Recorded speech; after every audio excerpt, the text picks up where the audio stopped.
Listo, muy bien. Bueno, ¿cuáles eran las magnitudes que hasta ahora habíamos visto en lo que era termodinámica? ¿Qué cálculos habíamos hecho de termodinámica?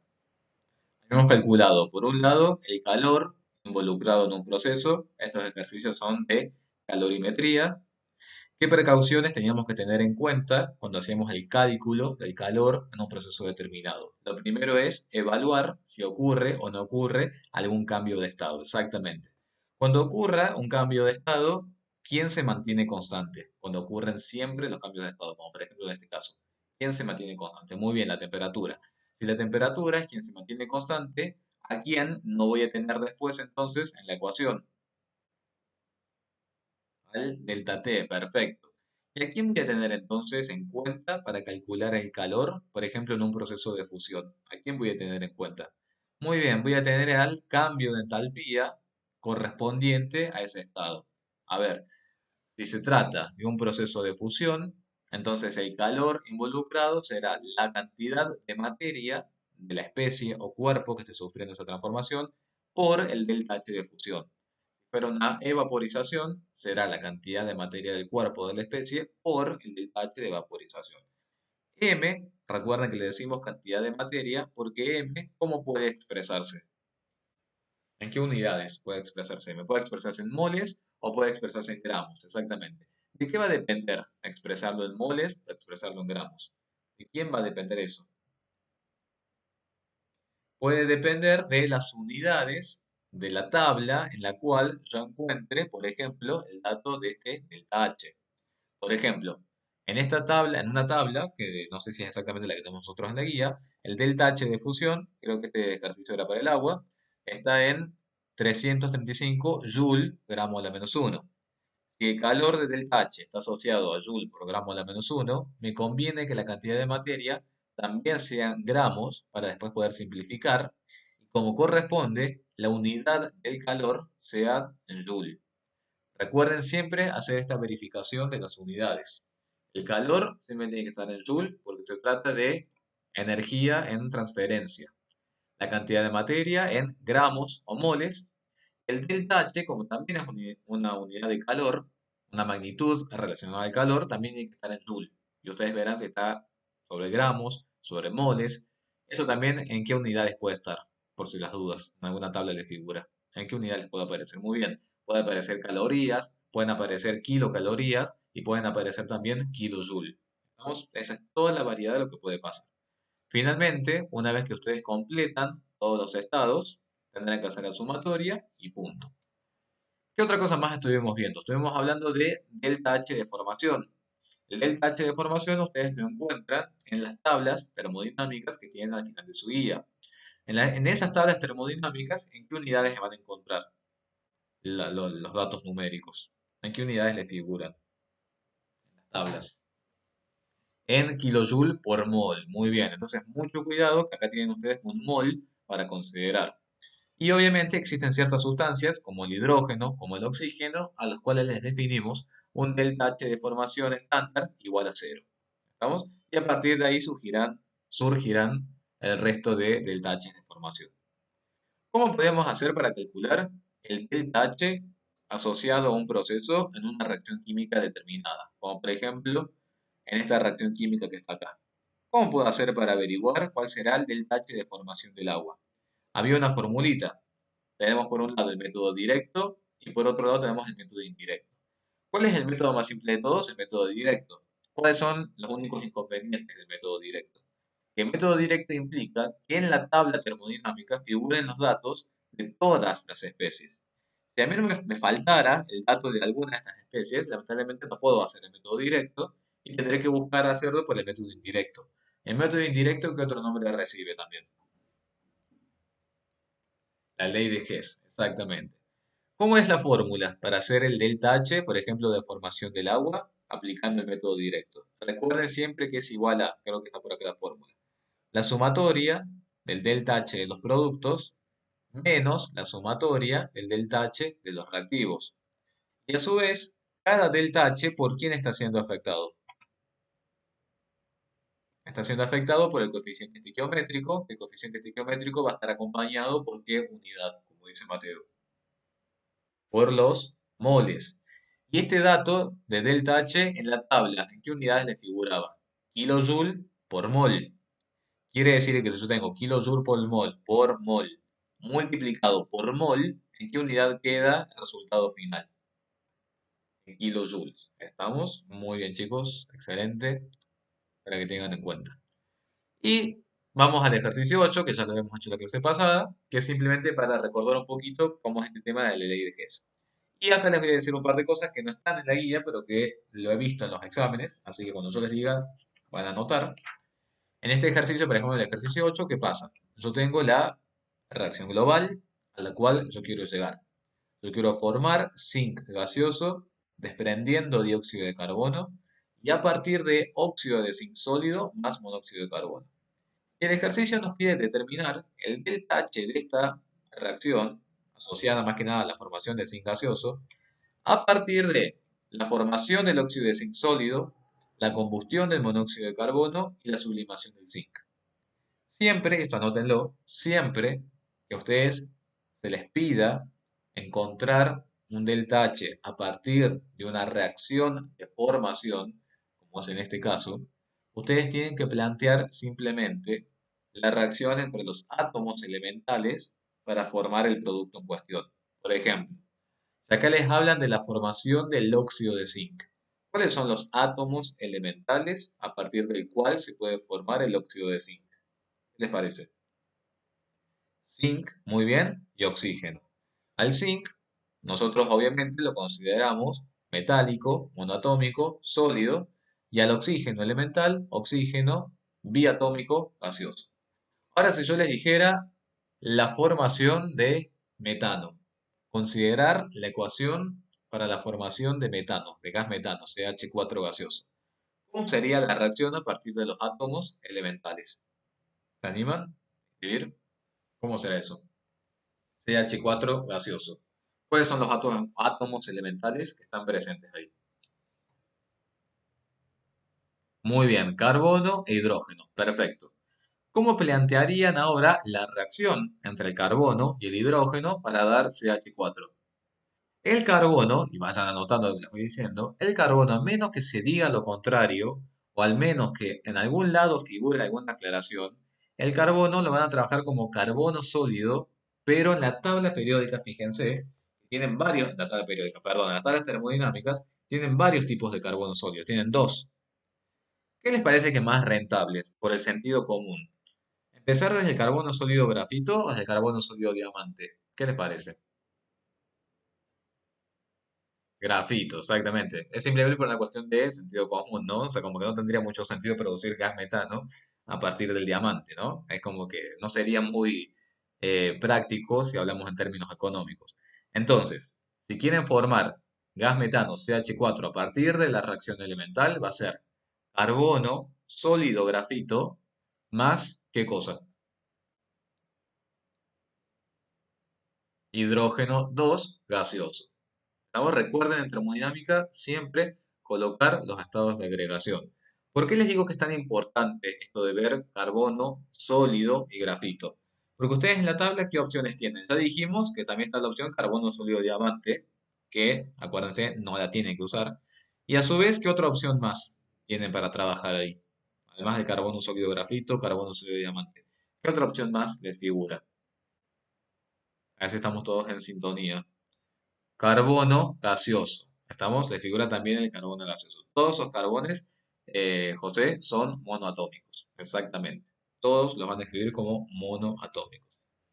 Entonces, bueno, ya saben, de los tres carbonos que tienen en la tabla termodinámica, recuerden en el parcial, en los ejercicios de la guía, siempre trabajen con el carbono sólido grafito, a no ser que el ejercicio les diga lo contrario. ¿A qué me refiero con que el ejercicio les diga lo contrario? Que les aclare. Que se les aclare, se parte de una corriente que contiene a carbono vaporizado. Entonces, en este caso, ustedes ahí se dan cuenta que es carbono gaseoso. Sí, lo van a considerar Ulises monoatómico también, porque va a pasar más por un lado de que el carbono no llega a ser exactamente un no metal. Por eso no lo consideramos biatómico. Por eso lo van a escribir directamente como carbono gaseoso. Esto se está grabando, sí, se está grabando. Acá me preguntan, Mateo. Si él dice calor de combustión, perfecto, muy bien, perfecto. Si dice calor de combustión, lo primero que tienen que hacer es escribir el compuesto en cuestión, más oxígeno, que va a liberar dióxido de carbono. Y acá me preguntan, ¿vendría a ser igual al delta H de formación o es que se combustiona el dióxido de carbono? Si a vos te hablan, por ejemplo, de la combustión del monóxido de carbono, este dato vos lo podés llegar a encontrar como delta H de combustión del monóxido de carbono y también sería correcto verlo como delta H de formación del dióxido de carbono. Son correctos, son correctas ambas expresiones para referirse al mismo proceso. Por lo general, cuando hablamos de combustión, hacemos referencia a la sustancia que combustiona más que al producto de esa combustión. ¿Por qué? Porque se entiende que en las combustiones que son completas siempre obtenemos dióxido de carbono. Por eso estos datos siempre hacen más que nada referencia a la sustancia que combustiona. Como por ejemplo, puede ser del H de combustión de CH4, por ejemplo. Lo cual no estaría mal decir un dato que diga delta H de formación del dióxido de carbono y una mínima aclaración que diga que este dióxido de carbono se obtuvo a partir de la combustión del metano, por ejemplo. Eso simplemente. Me pregunta acá, entonces siempre que se diga de combustión es de disociación. Claro, siempre que se diga de combustión es una reacción química que libera dióxido de carbono y que hace reaccionar oxígeno. Y nada más. Pero bueno, entonces eso es lo que me quería aclararles para que tengan bien presente. A ver, ¿qué otra cosa más quería decirles? Para formar. A ver, si tuvieran que plantear la reacción de formación elemental del dióxido de carbono. Reacción de formación elemental del dióxido de carbono. ¿Cómo lo harían? Formación elemental del dióxido de carbono. Perfecto. Carbono sólido, grafito, más oxígeno 2 gaseoso que da dióxido de carbono. Exactamente. Joaquín me pregunta, ¿por qué el resultado final queda en kilocalorías y no en kilocalorías por mol? ¿En dónde, Joaquín?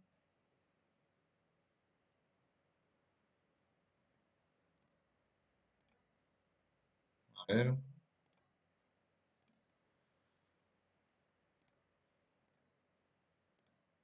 vaya pensando esta pregunta. ¿En dónde quedó lo de kilocalorías por mol? Así Joaquín ya está conectado.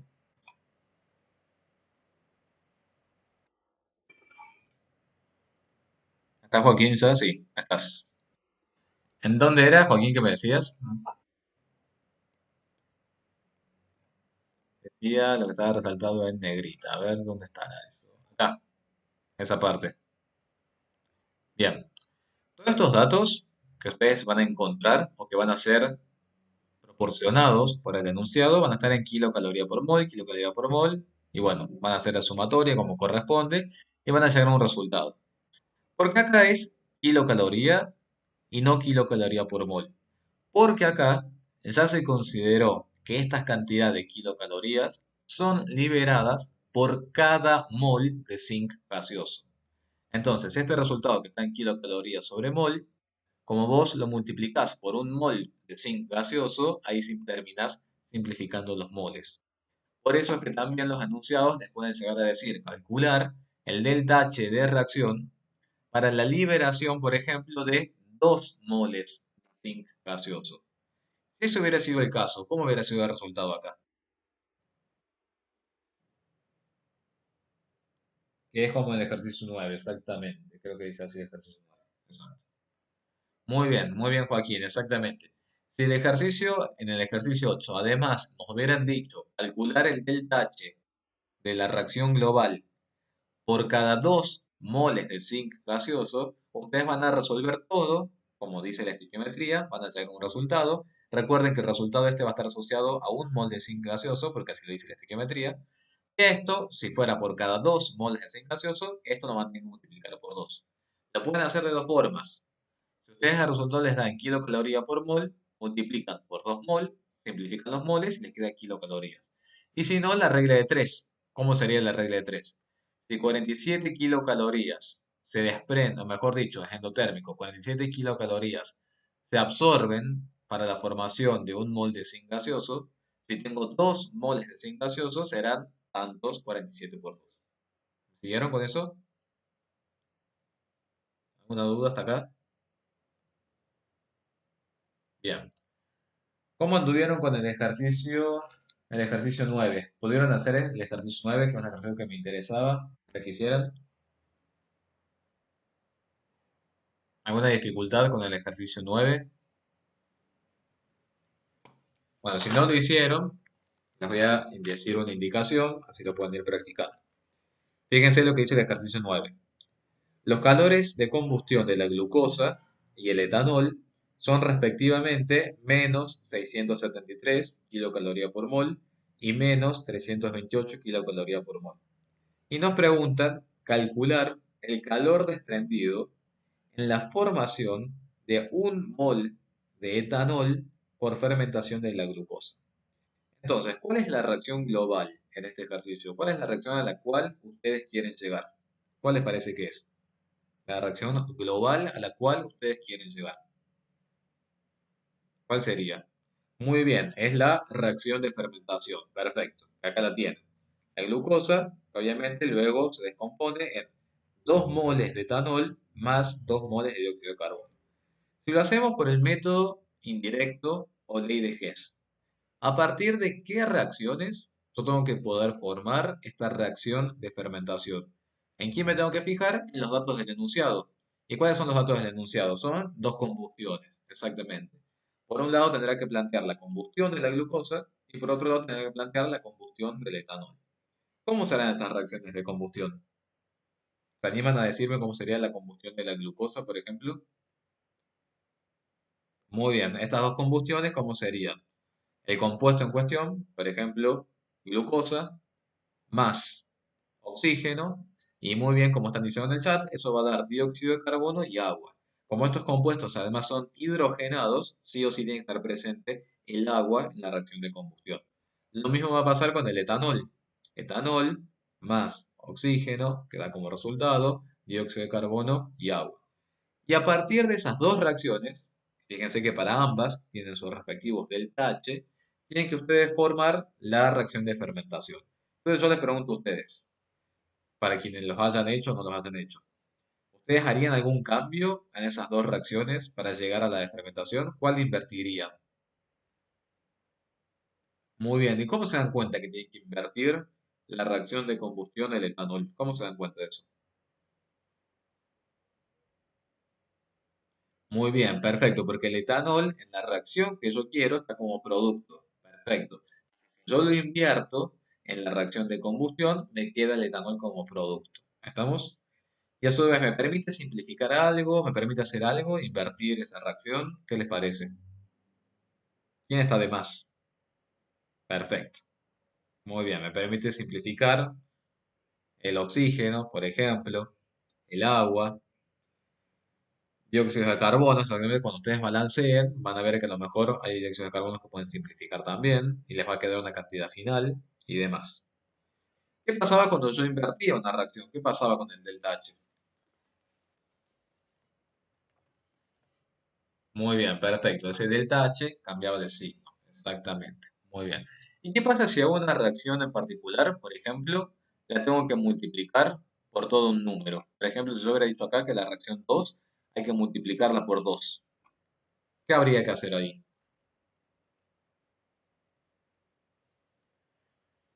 Muy bien, multiplicas el delta H también. Ya voy verano con tu pregunta. Multiplicas también el delta H, exactamente. Porque siempre piénsenlo por el lado de la lógica. Ustedes les están diciendo que para un mol de monóxido de carbono se desprenden menos 68 kilocalorías por mol, porque es un solo mol. Si ustedes ahora esto lo afectan o multiplican por 2, ¿cuántos moles de monóxido de carbono van a tener? Van a tener 2 moles de monóxido de carbono. Entonces, si para un solo mol se desprendían menos 68, para 2 moles de monóxido de carbono se tiene que desprender aún más cantidad de energía. Por eso ese número también lo multiplica. ¿Estamos? Bueno, y en el ejercicio, precisamente en ese ejercicio 9, cuando hagamos todos los cálculos y cierra absolutamente todo, ese delta H que hayamos calculado, ¿para cuántos moles de etanol se corresponde? Muy bien, se corresponde para 2 moles de etanol. ¿Lo pueden ver a todos a eso? ¿Me van siguiendo? ¿Quién me dice que son 2 moles de etanol? La reacción global. ¿Estamos? La reacción global me dice que el delta H que yo calcule va a ser correspondido a 2 moles de etanol. Si yo quisiera saber para un mol de etanol, que creo que eso es lo que dice la pregunta, ¿será más o menos energía?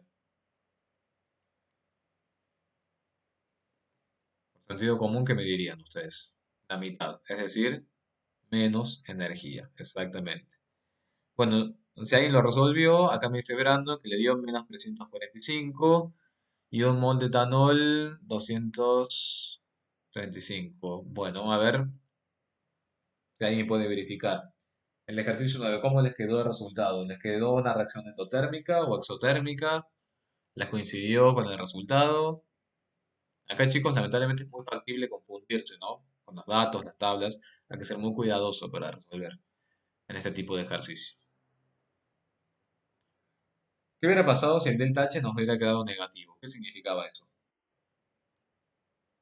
Que para formar, muy bien, perfecto, para formar 2 moles de etanol, el sistema tiene que liberar calor hacia el entorno.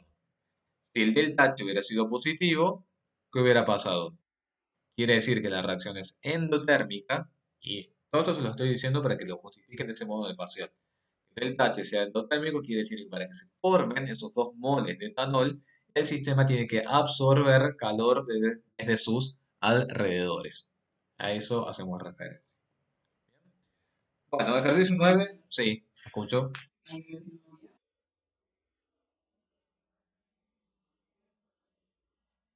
Claro, parece.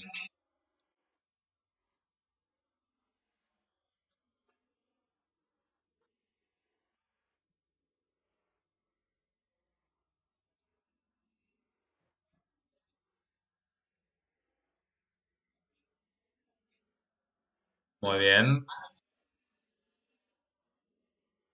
Está perfecto. Entonces, ese tipo de reacciones, ¿cómo se llaman?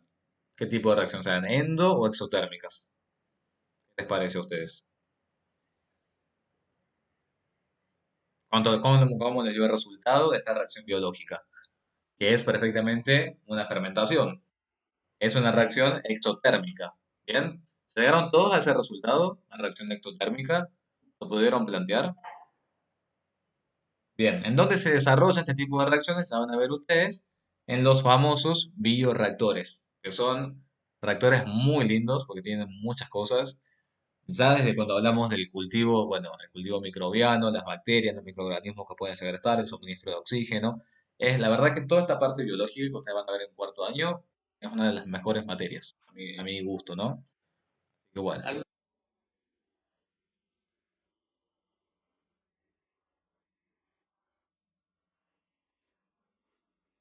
Vos sabés que yo no lo hice, o sea, no es que yo produje, digamos, el alcohol, pero sí lo vi en una fábrica. En una fábrica, cuando fuimos a hacer una visita, en una parte que tenían los bioreactores, la verdad que es algo muy fascinante. A mí me gusta mucho la parte de microbiología y la parte de biotecnología. La verdad que es muy lindo porque son reacciones que no son complejas, si ustedes fijan, no son complejas.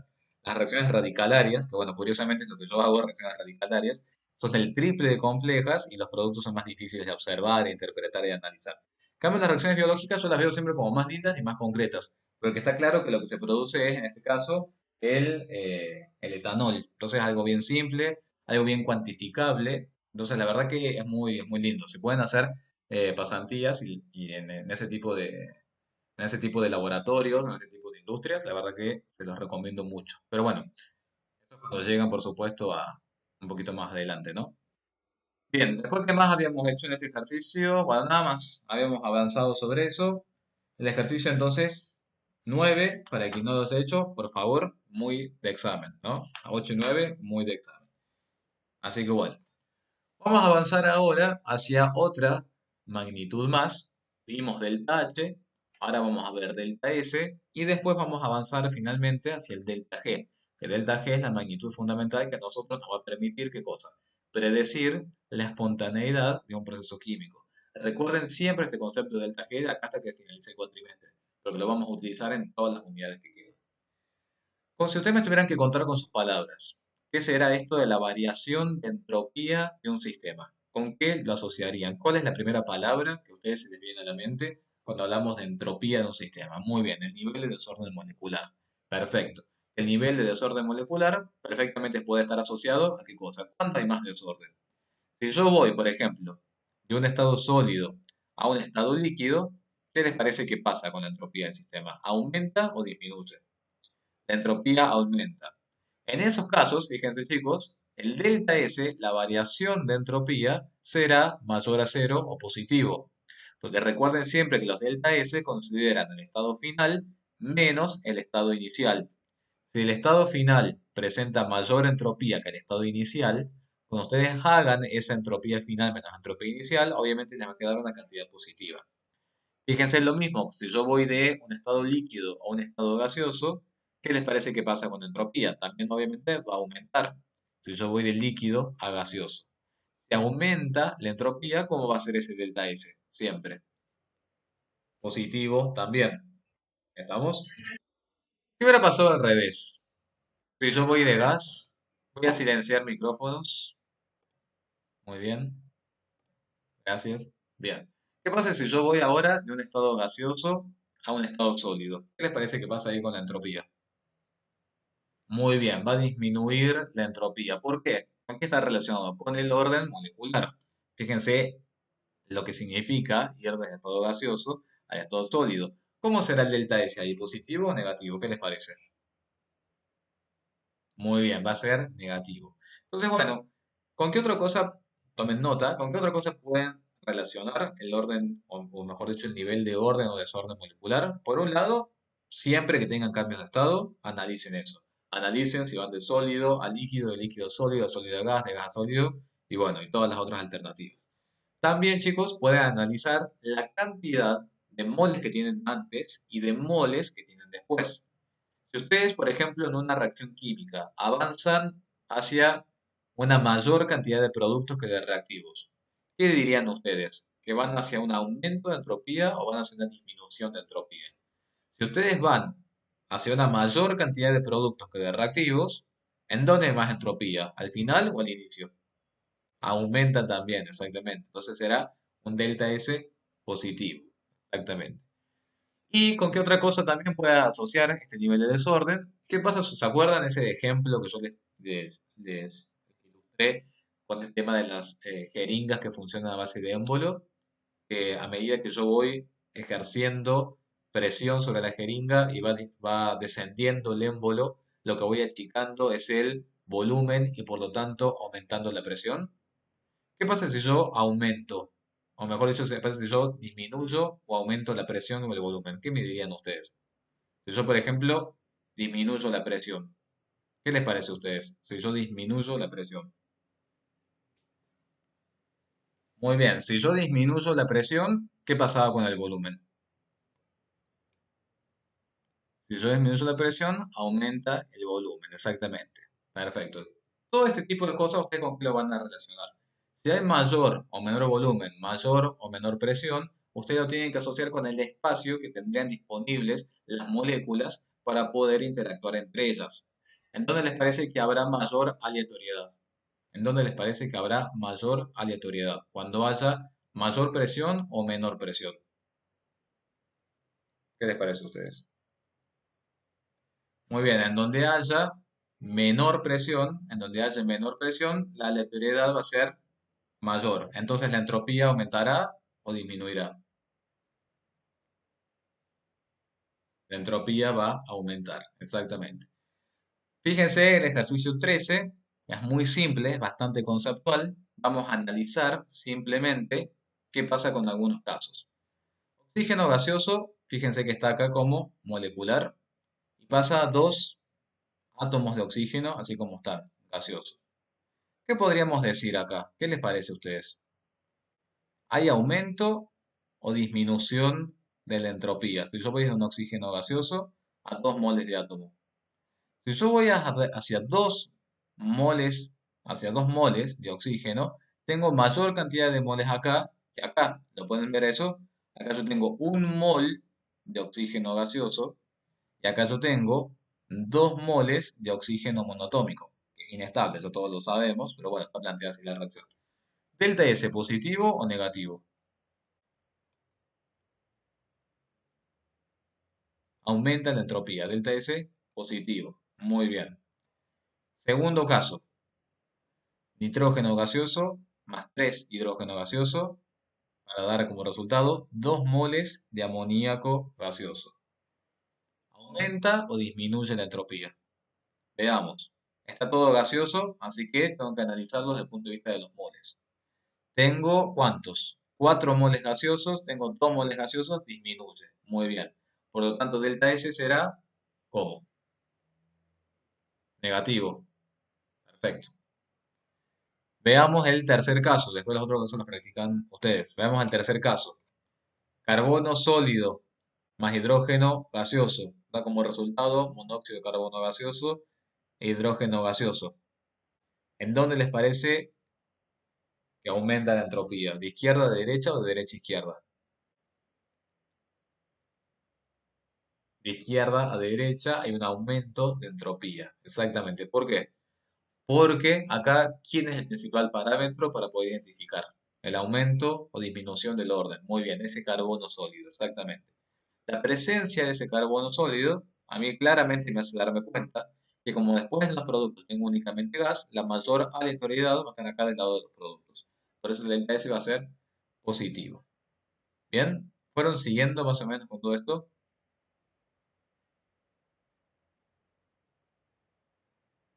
Muy bien, perfecto. ¿Se animan a decirme, bueno, el D es muy fácil? ¿Qué pasa en el ejercicio D? Bromo líquido, bromo gaseoso. Muy bien, perfecto, aumenta. El tercero, mejor dicho, el quinto. ¿Qué podrían decir del quinto? ¿Qué pasa ahí? Acá Santiago me dice, como pasa de sólido, es Santiago, como pasa de sólido a gas, hay un delta S positivo, exactamente Santiago, porque tu estado final, que es el gaseoso, tiene mucho mayor desorden que tu estado inicial, que es el sólido. Por eso Santiago el delta S es positivo. Bien, a ver cómo justifican el punto E. Ahora vamos a ver. Joaquín dice, disminuye la presión. Perfecto. Disminuir la presión, muy bien. Hay mayor aleatoriedad. ¿Y por qué habrá mayor aleatoriedad? Y por tanto aumento de entropía. ¿Por qué les parece que es eso? Muy bien, porque hay mayor desorden y hay mayor desorden producto de que el espacio que ahora tienen para interactuar las moléculas entre sí es mayor. Porque al disminuir la presión, ¿qué pasa con el volumen? Acuérdense siempre. Muy bien, menos presión, más volumen, mayor superficie de contacto, mayor desorden, porque hay mayor interacción. ¿Vamos? Me parece muy bien la forma en la que están justificando. Por lo tanto, ¿quién tiene mayor entropía? ¿Estado final o estado inicial? En el punto E. ¿Quién tiene mayor entropía? ¿Estado final o estado inicial? Muy bien, estado final. Exactamente. Bueno, muy bien. Bueno, y el F, si ustedes se fijan, en realidad este simbolito no dice mucho respecto a si hay mayor o menor entropía en un estado o en el otro y por qué les parece que puede llegar a ser eso. ¿Qué pasa con el carbono de ambos lados de esa reacción química? En ambos lados, exactamente ese carbono está sólido. Muy bien. Lo que habría que hacer, se dice que exactamente la variación de entropía es mínima. Lo que habría que hacer, si uno quisiera ser más exacto, es ver con rigurosidad cómo es la estructura para el diamante, cómo es la estructura para el grafito, analizar con mayor precisión el tipo de enlaces, cómo está el carbono en cada estructura y ver en dónde es más factible el movimiento o las dislocaciones en las posiciones de los átomos. De lo contrario, como nosotros no podemos hacer ese análisis tan exhaustivo, lo que hacemos simplemente es decir, bueno, es una variación mínima de la entropía. Bien, claro, en el diamante, por ejemplo, tienen estructuras bastante rigurosas, ¿no? Porque el diamante, recuerden que es un compuesto sólido que presenta propiedades físicas también bastante elevadas. Quiere decir que las interacciones moleculares que están ahí presentes también son de magnitud considerable. Entonces habría que ver ahí qué pasa con el grafito, cómo son las fuerzas intermoleculares ahí. Entonces sería más negativa la entropía. Claro, sería ver cómo sería Guadalupe, que el delta S es negativo o el delta S es positivo. Habría que ver ahí como sería, si el delta S es negativo, quiere decir que habría una disminución de la entropía. A lo mejor puede ser porque las posiciones en el carbono diamante están un poquito más rígidas. A lo mejor por ese lado puede ser que me lo esté justificando. Puede ser por los cuatro covalentes puros. Estimo que por eso puede ser que me estás comentando. Es una buena justificación. Muy bien. Exactamente. Muy bien, Guadalupe. Exacto. Bien, si tuviéramos una reacción química, chicos y chicas, vamos a una reacción química. ¿Cómo será el cálculo para ver el delta S? Exactamente como estuvieron planteando para el delta H. Sumatoria de la entropía para los productos afectada por el número de moles menos sumatoria de la entropía de los reactivos multiplicada por el número de moles. Y ahora sí van a ir a la tabla y me van a comentar ustedes qué unidades le figura para el valor de entropía para cada especie. Ya, Rafaela, y te respondo tu pregunta. ¿En qué unidades le figura la entropía? Muy bien, Joule, mol, Kelvin. Mucho cuidado entonces. Fíjense que delta H está en kilojoule y la entropía está en joule.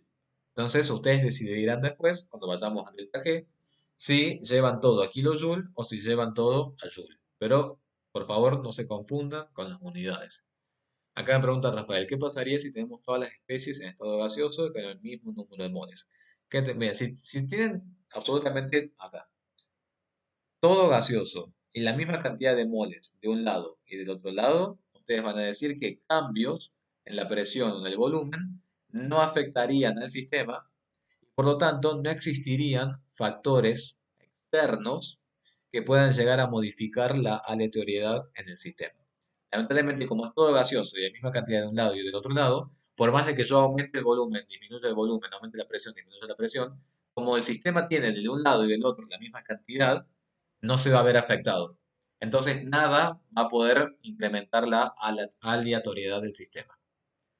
¿Bien? Bueno.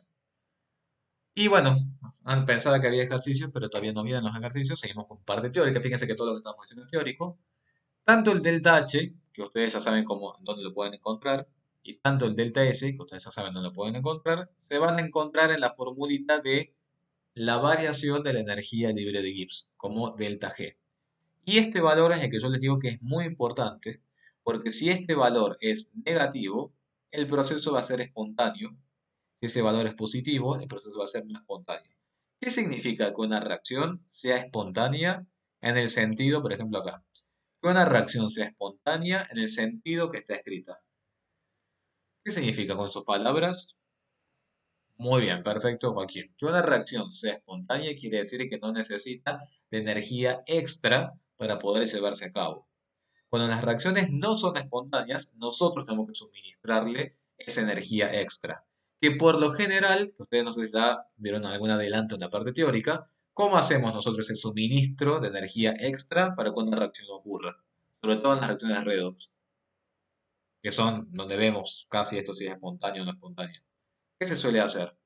Le podemos, muy bien, si no es una reacción redox, puede ser que podamos inducirlo con alguna chispa o calor. Y si es una reacción redox, lo que se suele hacer es entregarle energía eléctrica. ¿Vamos? Si entregamos energía eléctrica, entregamos corriente, vamos a hacer que la reacción suceda, siempre y cuando la reacción sea espontánea. Si es espontánea, por supuesto que todos los problemas están solucionados. Eso es lo principal. Entonces puede ser energía calórica o energía eléctrica. Y bueno, y como siempre, delta G, ¿lo tienen tabulado en la tabla? Veamos. Sí, ¿en qué unidades tienen el delta G en la tabla? También en kilojoule por mol. Entonces, fíjense que la formulita es exactamente como está acá. Delta G de los productos menos delta G de los reactivos y siempre, chicos, multiplican por el número de moles. El proceso, ¿cuándo vamos a llegar a decir que realmente se encuentra en un equilibrio químico? ¿Alguien se acuerda de eso? ¿Cuándo decimos que el proceso está en equilibrio químico? ¿Qué significa que está en equilibrio químico? A ver, esto yo les digo para cuando vayan al laboratorio el año que viene, bueno, o el otro, cuando vayan al laboratorio, cuando en un sistema ustedes ya no perciben más cambios, porque los reactivos ya se terminaron de convertir en productos, y si hay reacciones inversas, los productos ya se terminaron de convertir en reactivos, en ese momento en el que las concentraciones no cambian, porque estamos en equilibrio, en ese momento el delta G del sistema es igual a cero. Y ese es el punto de equilibrio químico. ¿Estamos? Cuando veamos equilibrio químico de acá a en 2 semanas, se van a dar cuenta que si ustedes vieran un perfil de concentraciones en una gráfica, que creo que solamente ya lo pueden haber visto en integración uno, van a ver que en ese punto el perfil de concentración se mantiene constante. ¿Por qué se mantiene constante el perfil de concentraciones? Porque ya los reactivos terminaron de reaccionar y ya no están dando más generación de producto. Y los productos, si hay reacciones reversibles, los productos ya dejaron de reaccionar y dejaron de convertirse en reactivos.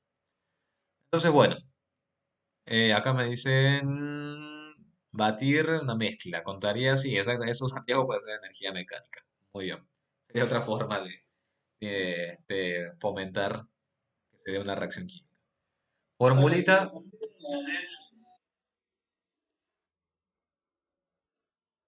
sí.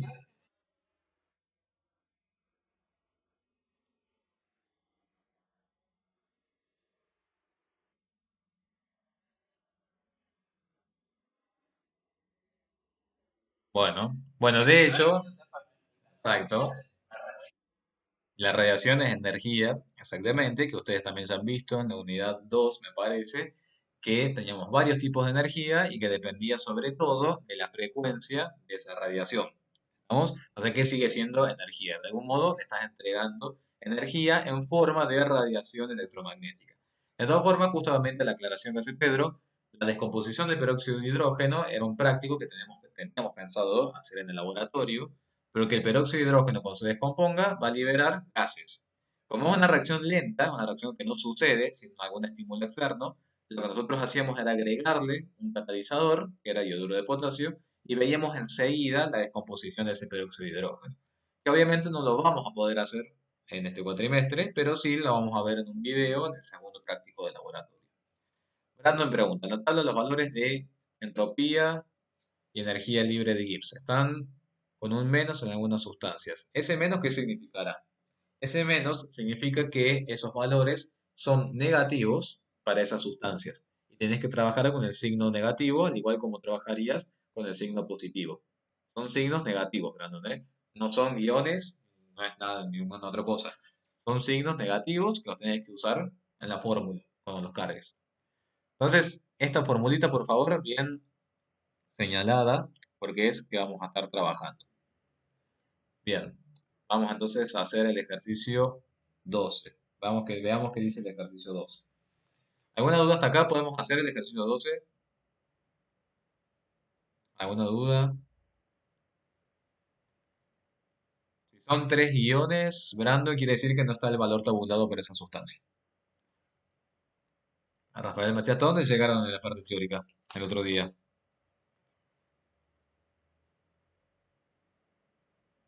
¿Vieron cinética? Bien, perfecto. O sea que estamos al día, práctico y teórico, de energía libre. Tercera ley de Termo es lo último. Bien. Las clases del teórico, les quería preguntar, ¿las clases del teórico en dónde las están viendo? Porque yo no las estoy encontrando. No sé si soy yo que no las encuentro o qué pasa. ¿En dónde están viendo las clases del teórico? Pues yo tampoco las encuentro. Cinética no entra en el pase. En YouTube. Pero están todas las clases del teórico. Porque la verdad que tendrían que estar en el Drive. Vos azul le estás viendo, pero las clases que yo les subo. Pero las clases del teórico yo la verdad no las encuentro. Entonces, si alguien me puede facilitar las clases del teórico, porque yo siempre me olvido de escribir a las profes. No sé dónde están las del teórico. Las mías están algunas están en YouTube y otras en Drive, están algunas. Bien. O sea que hay como un interesante mix ahí de clases distribuidas por todos lados. Bueno, las mías ya saben que están en el Drive, ¿no?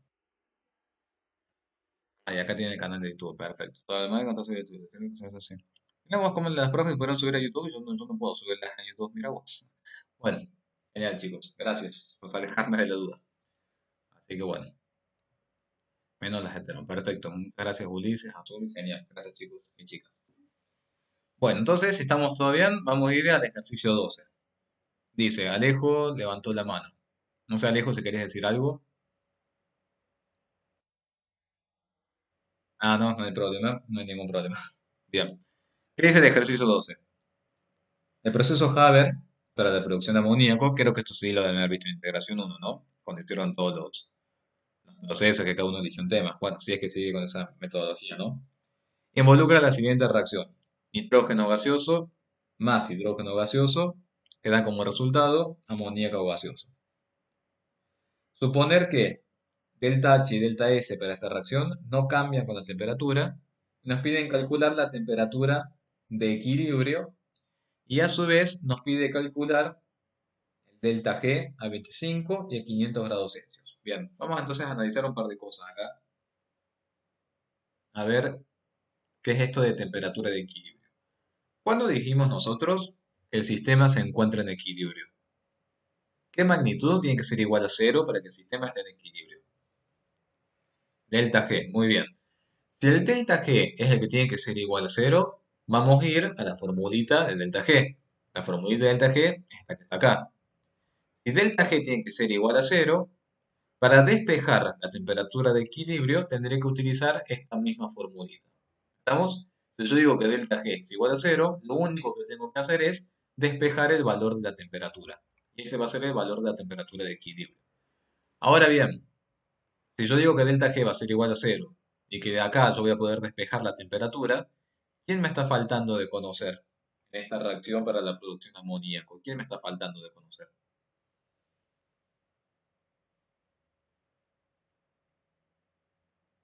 Muy bien, me está faltando delta H y me está faltando delta S. ¿Podré calcularlo? Delta H y delta S. No tengo absolutamente ningún dato en el enunciado. ¿Podré calcularlo? Sí. ¿De dónde lo voy a calcular? Perfecto. ¿De dónde puedo calcular? ¿A quién tengo que acudir? Perfecto, a la tabla. Excelente. ¿Cómo tengo que hacer ese cálculo? Como hicimos siempre. Ahora vamos a ver, vamos a hacer el delta H. Y de paso vamos practicando con el tema de la tabla. A ver, recuerden siempre, productos menos reactivos. A ver, vamos a buscar el delta H del amoníaco. A ver dónde está el amoníaco. Delta H del amoníaco, fíjense, ¿me figura alguna otra opción para el amoníaco o quién me figura únicamente? Me figura únicamente el amoníaco gaseoso. ¿Están todos de acuerdo? Bien, amoníaco gaseoso, creo que si no veo mal, 50,63, o estoy viendo mal yo. Dicho y hecho, estoy viendo mal, es menos 46,11 kilojoule por mol. Y eso es lo que yo escribo acá. ¿Multiplicado por quién? Por el coeficiente estequiométrico, que es 2. Se terminaron los productos. Y punto. Porque no tengo más productos acá. Menos, ahora, la sumatoria para los reactivos. ¿Qué reactivos tengo yo acá? Tengo nitrógeno y tengo hidrógeno. Creo que si estamos todos de acuerdo, ustedes pueden verificar que para el nitrógeno y el hidrógeno, ese valor de delta H de formación está definido como cero, ¿cierto? ¿Lo ven así en la tabla? Obviamente que acá está escrito todo, como para que vean de dónde sale. Acá, por ejemplo, si el hidrógeno tuviera algún valor, tendría que estar multiplicado por 3. Y si el nitrógeno tuviera algún valor, tendría que estar multiplicado por 1. Unidades. Kilojoule sobre mol, multiplicado por mol, el resultado queda en kilojoule. Vamos ahora con la variación de entropía. Veamos para el amoníaco gaseoso. ¿Qué valor tienen ustedes ahí de entropía? 192,3, ¿cierto? Eso está en Joule mol Kelvin. Y si lo multiplico por el número de moles, ¿quién únicamente se va a simplificar? Mol con mol. Lo mismo pasa para el nitrógeno y lo mismo pasa para el hidrógeno. A la cantidad que figura en la tabla, que está en Joule mol Kelvin, al multiplicarla por la cantidad de moles, que nos queda Joule sobre Kelvin. Por lo tanto, fíjense bien, el resultado del delta S es Joule sobre Kelvin o Joule por Kelvin a la menos 1, como ustedes quieran llamarlo. Entonces, cuidado con las unidades. Anótenlo bien, márquenlo bien. Delta H va a quedar en kilojoule o Joule y delta S va a quedar en Joule sobre Kelvin o kilojoule sobre Kelvin, como ustedes quieran. ¿Qué tengo que hacer ahora con este delta H? y con este delta S. ¿Qué les parece que habrá que hacer? Llevarlo, puedo unificar unidades, muy bien, y después llevarlo ¿a dónde? A la formulita del delta G, exactamente. Delta G ya dijimos que tiene que estar igualado a cero. ¿Por qué quiero igualado a cero? Para poder despejar las temperaturas de equilibrio. Acá chicos les aviso que parece una tontera lo que les voy a decir, pero en los parciales he visto que están mal estos despejes. ¿Cómo despejamos la temperatura de equilibrio a partir de acá? ¿Qué podríamos hacer? ¿Qué harían ustedes? A ver, si llevan este delta H hacia el otro miembro de la igualdad, les queda menos delta H. Menos delta H sobre sería menos delta S, porque les queda este menos acá. Es decir, que finalmente les queda delta H sobre delta S. ¿Lo pueden ver? Entonces, mucho cuidado con eso, para que no se tengan que memorizar las formulitas, sino acuérdense siempre delta H sobre delta S. ¿Y acá qué hice yo antes? A delta S, fíjense que estaba en Joule sobre Kelvin, entonces ya lo llevé a kilojoule por Kelvin, sobre Kelvin o por Kelvin a la menos 1. Si yo divido delta H, que está en kilojoule, lo divido en delta S, que está en kilojoule sobre Kelvin, ¿en qué unidades me va a terminar quedando este resultado como corresponde? Me va a terminar quedando en Kelvin. Exactamente. Y que recuerden, nunca digan grados Kelvin. Es Kelvin. Grados Kelvin está mal dicho. Se dice Kelvin, así como se dice grados Celsius y no grados centígrados. Pero bueno, estos son detalles. ¿Y qué significa entonces esto que acabamos de calcular acá? Que expresado en sus unidades es 191 grados Celsius. ¿Qué significa esto? Esta es la temperatura de equilibrio. La temperatura en la cual el proceso se encuentra o ha alcanzado el equilibrio químico.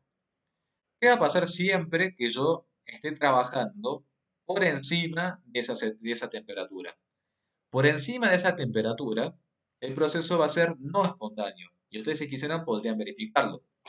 Si yo, por ejemplo, les dijera que estamos trabajando a 200 grados Celsius y estamos diciendo que por encima de esa temperatura el proceso es no espontáneo, ¿qué querrá decir si ustedes meten este valor en la formulita? Perfecto, que el delta G va a ser positivo. Y eso ustedes lo pueden verificar haciendo el cálculo. ¿Y qué hubiera pasado si ahora yo les dijera que estamos trabajando a 100 grados Celsius? Y ustedes introducen ese valor en la fórmula. ¿Cuánto les debería dar el delta G? Negativo, exactamente. ¿Estamos? Bien, vamos a seguir entonces con otro ejercicio.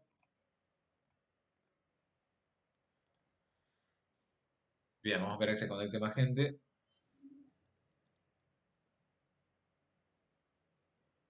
Después les voy a indicar lo último.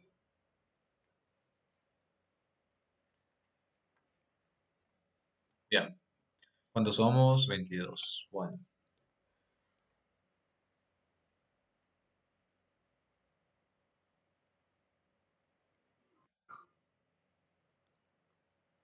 Bueno, entonces, a ver, si ustedes me dijeran a 150 grados Celsius, a 150 grados Celsius, ese proceso favorecerá la producción de amoníaco a 150 grados Celsius. Se favorecerá la producción de amoníaco o la producción de nitrógeno. A 150 grados Celsius, como precisamente estamos por debajo de la temperatura de equilibrio, estamos en un proceso o en un intervalo de espontaneidad. Por lo tanto, como la reacción directa es espontánea, estoy favoreciendo la producción de amoníaco. Si yo trabajara a 300 grados Celsius, ¿qué producción está favorecida? ¿La del amoníaco o la del nitrógeno? La del nitrógeno, exactamente. Recuerden, cuando la reacción no es espontánea en el sentido que está escrita, quiere decir que es espontánea en el sentido inverso. Y eso obviamente dependerá de lo que yo quiera hacer, de los fines. A ver, si yo estoy en un proceso Haber, lo que me interesa precisamente es que la reacción que sea espontánea es la reacción en este sentido, que favorezca la producción de amoníaco. ¿Estamos? ¿De qué otra forma podría haber calculado yo ese delta G? ¿De qué otra forma podría haber calculado yo ese delta G? A una temperatura dada. ¿Qué les parece? Acá está hecho, pero bueno, a ver si se dan cuenta. Porque fíjense que después del ejercicio nos pide calcular a 25 y 500 grados Celsius. ¿De qué otra forma podría haber hecho ese cálculo? Vieron que acá el ejercicio a su vez les aclara que delta H y delta S no cambian con la temperatura. Entonces, muy bien, a una temperatura dada, exactamente, lo único que van a hacer es venir a la fórmula de delta G, trabajar acá con 25 grados Celsius o 500 grados Celsius, y acá en delta H y delta S van a escribir los mismos valores que encontraron antes. Por supuesto que unificando las unidades. A ver, delta H acá está en menos 22,22 kilojoules. Acá lo dejé expresado como 22,22 kilojoules. Acá estoy calculando a 500 grados Celsius. Entonces fíjense que lo llevé a Kelvin. 500 más 273 Kelvin. Delta S acá estaba en Joule sobre Kelvin. Yo lo expresé en kilojoules sobre Kelvin. Y como siempre, revisen de que todas las unidades se cancelen. A ver, kilojoule queda kilojoule. Kelvin se simplifica con Kelvin, por lo tanto me queda kilojoule. Kilojoule más kilojoule me queda todo en kilojoule. ¿Me van siguiendo? Bien. Lo mismo para los 25 grados Celsius. En vez de 500, serán ahora 25 grados Celsius. Convierten a Kelvin y hacen el cálculo. Fíjense la diferencia que existe entre los signos, ¿no? Fíjense que acá delta G a los 25 grados Celsius me da negativo, lo cual estoy corroborando y está bien, porque tiene lógica que dé negativo cuando trabajo con los 25 grados Celsius. ¿Por qué tiene lógica? ¿Por qué será eso? Que tiene lógica. Que a 25 grados Celsius me ha dado negativo el valor de delta G. ¿Con quién más lo estoy verificando? Muy bien, porque antes habíamos dicho que 191 era la temperatura de equilibrio. Exactamente. Y fíjense que a 500 da positivo, lo cual también tiene lógica porque estoy por encima de los 191 que nosotros dijimos que era la temperatura de equilibrio. Muy bien, chicos.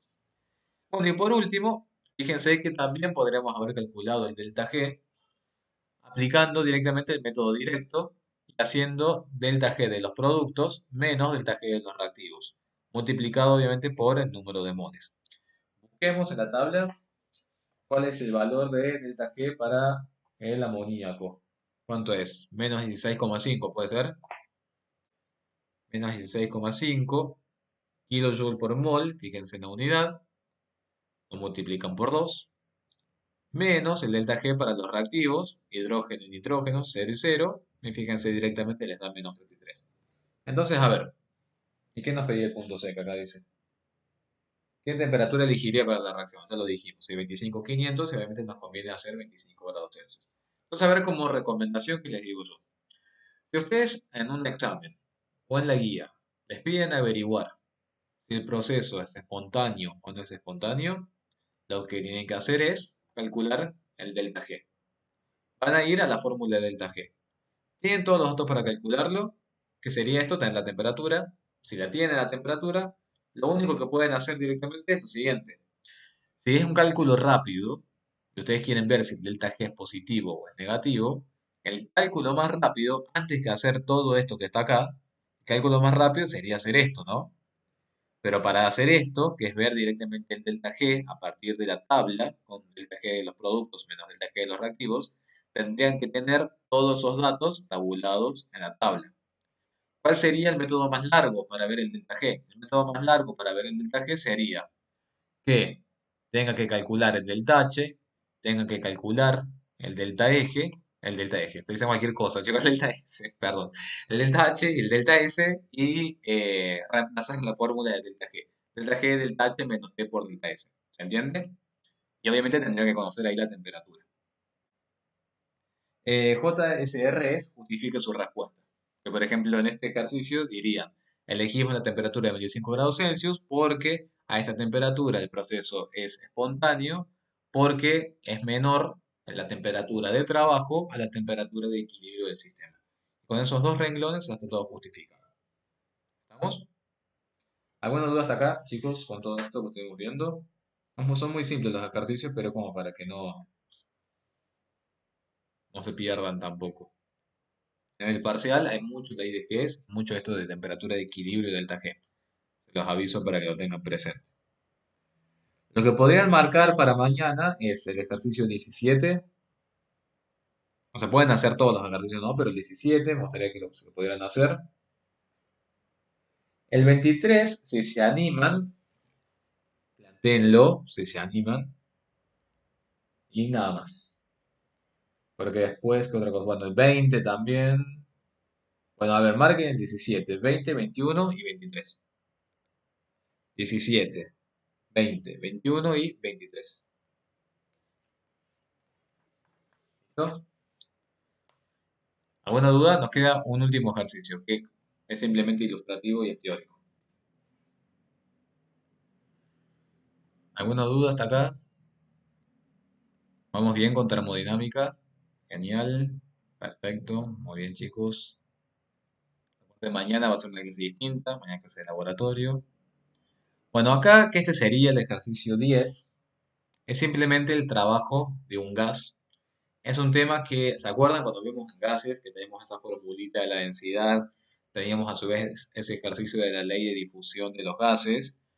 Son ejercicios que están únicamente como para que sepan que está esa fórmula, que se puede aplicar esa fórmula, pero no es algo en lo que tengan que hacer tanto hincapié cuando estudian. Son ejercicios más que nada ilustrativos. ¿A qué hace referencia esto? ¿Qué trabajo de expansión o de compresión puede realizar un gas? ¿Con qué les parece que está relacionado todo esto? El volumen o cambio de volumen de un gas. Está relacionado con la presión, obviamente, perfecto, el cambio de volumen, y fíjense que el trabajo realizado va a ser igual a menos el valor de presión del sistema por el cambio de volumen que sucede en ese ejercicio. El ejercicio 25 que dijiste otro día del tema de soluciones, no sé, no sé cuál ejercicio es. 25, el que dije hace un rato, al principio de la clase, era de soluciones. Bueno, entonces fíjense qué fórmulas tienen acá para trabajar con el volumen de los gases. Trabajo, variación en el volumen y a su vez marquen que tienen esta otra formulita disponible. ¿Con qué está relacionada esta otra formulita o ecuación para ver el trabajo realizado por un gas? Simplemente, bueno, esta es una constante y esta es la temperatura del sistema. Fíjense que está relacionada con la variación en el número de moles. La variación en el número de moles sucede más que nada en las reacciones químicas. En las reacciones químicas puede ser que yo tenga algo al inicio y que al finalizar tenga más o menos cantidad de moles. Entonces, si ustedes conocen la variación del número de moles y conocen, de moles gaseosos, por supuesto, y conocen a su vez la temperatura del sistema, podrían ver si ese gas, cuando actuó en la reacción química, ocurrió o promovió un trabajo de expansión o un trabajo de compresión. En el ejercicio 10 está planteada una reacción química. Fíjense que dice calcular el trabajo realizado contra la presión atmosférica por el hidrógeno gaseoso, es decir, por este hidrógeno, que se forma cuando reaccionan 20 gramos de magnesio con ácido clorhídrico. Esto casualmente es algo que vamos a hacer mañana en el práctico laboratorio.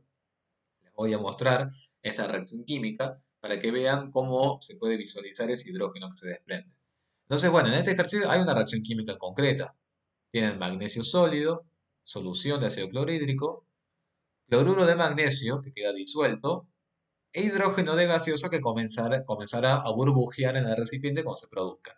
El ejercicio nos pide averiguar cuál es el trabajo que realiza este hidrógeno gaseoso una vez que se forma contra la presión atmosférica. Esa palabra, contra la presión atmosférica, ¿qué les suena a ustedes? ¿Que será un trabajo como negativo o positivo? Si es en contra de la presión atmosférica. Va a ser un trabajo negativo, exactamente. ¿Qué tenemos que hacer para calcular esto? Ver la variación del número de moles gaseosos. Entonces veamos. Tengo menos R. R es menos 0,082 litros de atmósfera mol Kelvin, ya estamos todos de acuerdo. La temperatura, que acá dice la temperatura, sí, 27 grados Celsius. 27 grados Celsius son 300 Kelvin. Y esta es delta N. Delta N y todo delta siempre se define como qué cosa. Como el estado final menos el estado inicial. ¿Cierto? Bien, en el estado final, ¿cuánto hidrógeno tengo yo? En el estado final de esa reacción química, ¿cuánto hidrógeno tengo? El que se produzca en la reacción. Un mol es lo que dice la estequiometría, ¿no? Un mol es lo que dice la estequiometría. Pero yo les pregunto, un mol se genera cuando reacciona un mol de magnesio. ¿Pero cuánto está reaccionando de magnesio? 20 gramos. Quiere decir que yo tengo que ver cuánto hidrógeno se produce a partir de los 20 gramos de magnesio, porque ese es el dato del enunciado. ¿Me siguen? Entonces, fíjense, si 24 gramos de magnesio generan un mol de hidrógeno, 20 gramos de magnesio generan 0,83 moles de hidrógeno. Entonces, lo que yo tengo en mi reactor químico, ¿cuánto es? 0,83 moles de hidrógeno. ¿Se entiende? Bien. ¿Y al inicio cuánto tenía de hidrógeno? ¿Cuánto tenía al inicio? Cero. ¿Lo ven? Por eso, en mi estado final, número de moles finales, tengo 0,83. Y en mi estado inicial tengo cero, porque al inicio de este sistema o de este proceso químico, ¿había hidrógeno en el medio de la reacción o no había hidrógeno en el medio de la reacción? No, no había. Por eso son los 0,83 al final menos los 0 iniciales. Si ustedes hacen esta cuenta, van a ver que qué unidades se les pueden simplificar acá. Kelvin se les simplifica con Kelvin y mol se les simplifica con mol. El resultado de esto les quedaría menos 20,5 litros atmósfera. Estas son unidades raras de trabajo, eso se los admito, porque cuando dice litro atmósfera cuánto equivale, pero existe una equivalencia para esas unidades. Una atmósfera por litro es equivalente a 101,3 Joule. Entonces, hacen esa conversión y obtienen ese resultado, que como corresponde es un valor negativo de trabajo. Y el trabajo, recuerden, ¿qué era el trabajo? ¿A qué es igual el trabajo? ¿Qué magnitud es? Fuerza por distancia, muy bien. ¿Qué magnitud sería? ¿Energía? Exactamente, sí, es energía, porque la energía se define como qué cosa, siempre, como la capacidad que tiene un cuerpo, un sistema para hacer qué cosa, siempre. La capacidad de un cuerpo, de un sistema para generar una acción, para realizar un trabajo, para producir un trabajo, perfecto, todo eso que van diciendo ustedes. Por eso es que trabajo, calor, energía, siempre llevan la unidad de Joule. ¿Estamos? Bien.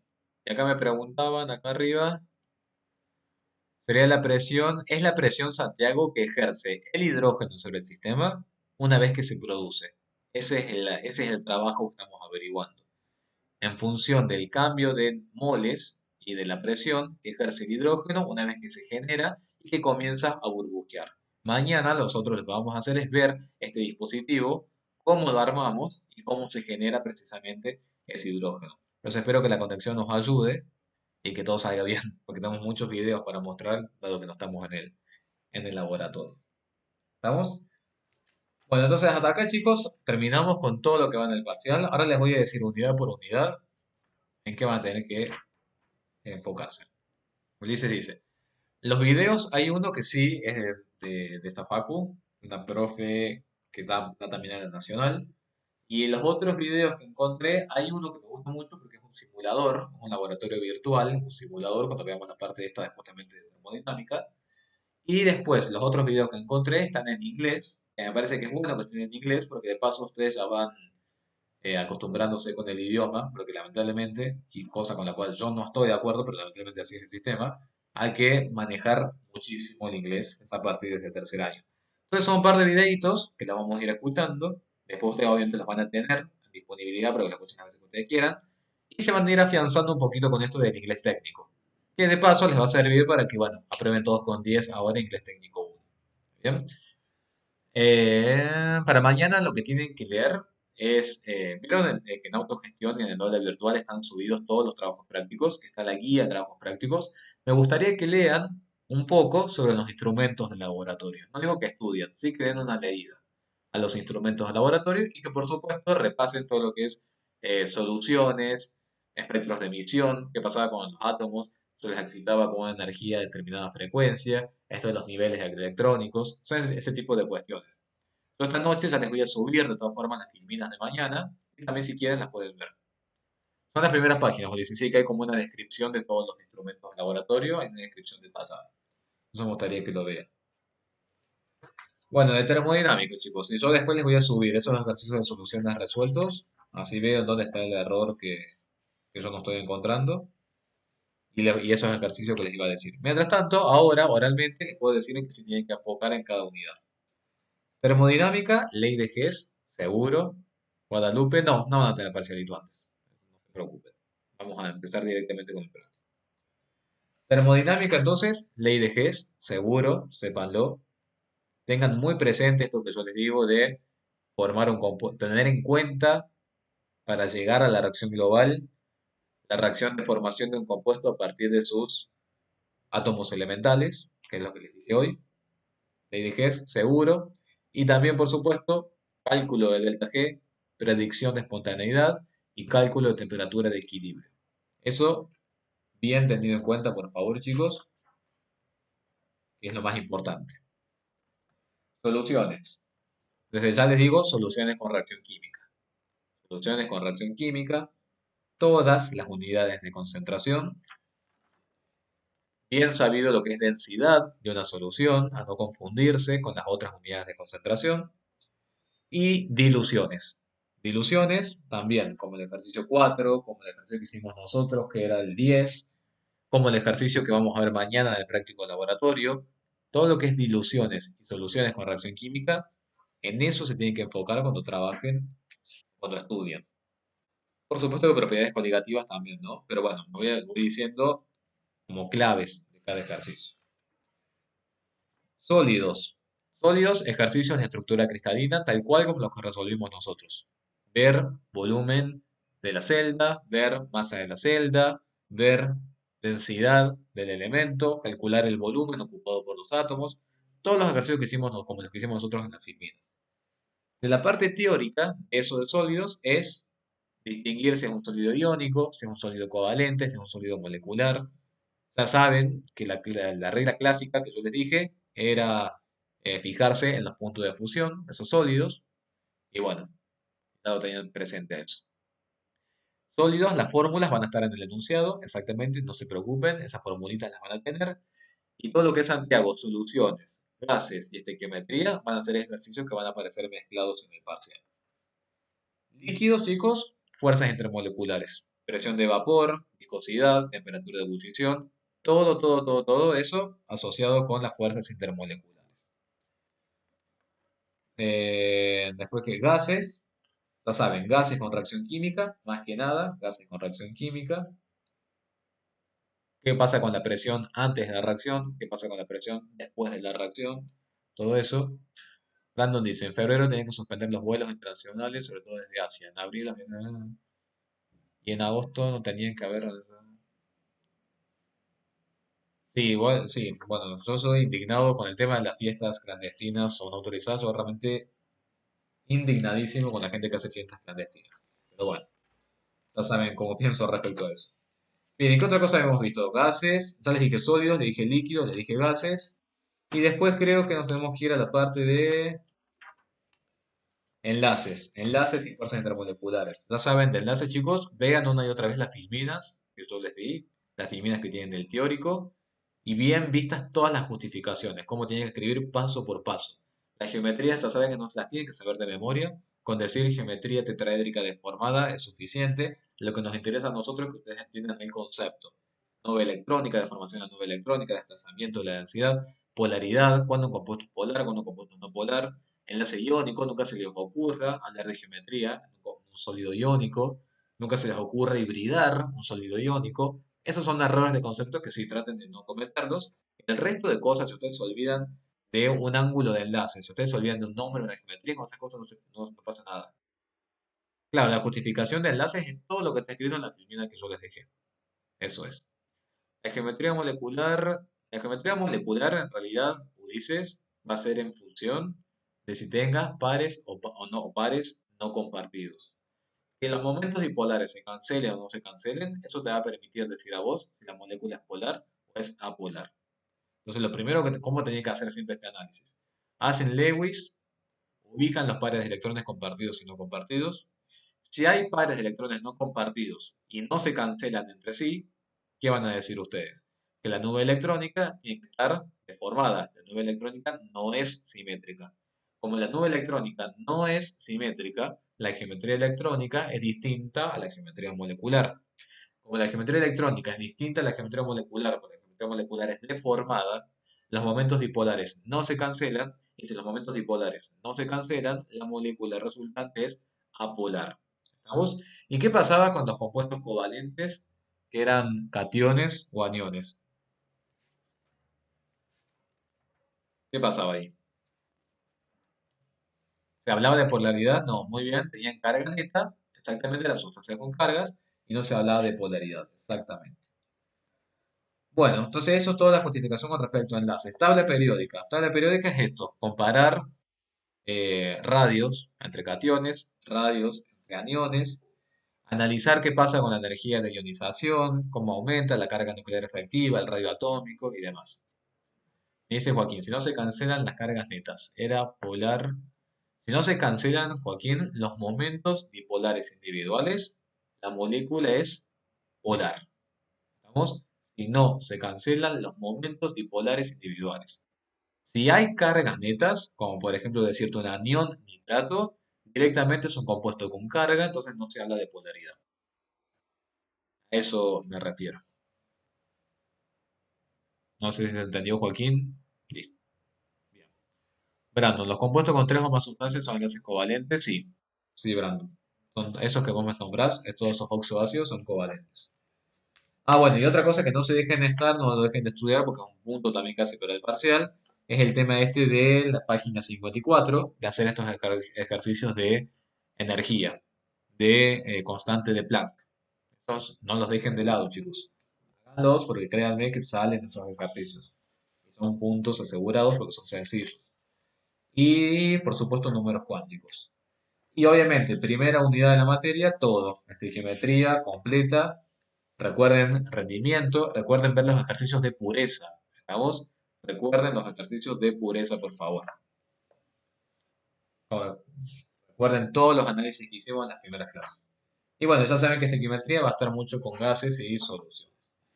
Así que bueno, yo en lo que queda del día les voy a subir el práctico laboratorio de mañana y esos ejercicios de soluciones. Y en el mismo PDF les voy a indicar en qué ejercicios se podrían enfocar de cada unidad. Pero tienen que sentarse a estudiar, tienen que sentarse a razonar los ejercicios. Y cualquier cosa mañana, después del práctico de laboratorio, pueden seguir haciendo consultas. Bien, no sé si alguien tiene alguna duda o algo más para consultar. ¿Alguien quiere preguntar algo? A ver, perfecto chicos. Bueno, entonces ya saben, mañana nos vemos, 14 horas, práctico laboratorio, y después seguirán consultando. Ahora descansen, que les queda un ratito libre para el teórico. Ya saben, nos vemos mañana. Mil gracias, Guadalupe. Se les voy a estar enviando la tabla. Mil gracias, Guadalupe. Gracias, gracias. Nos vemos mañana, chicos y chicas. Cuídense.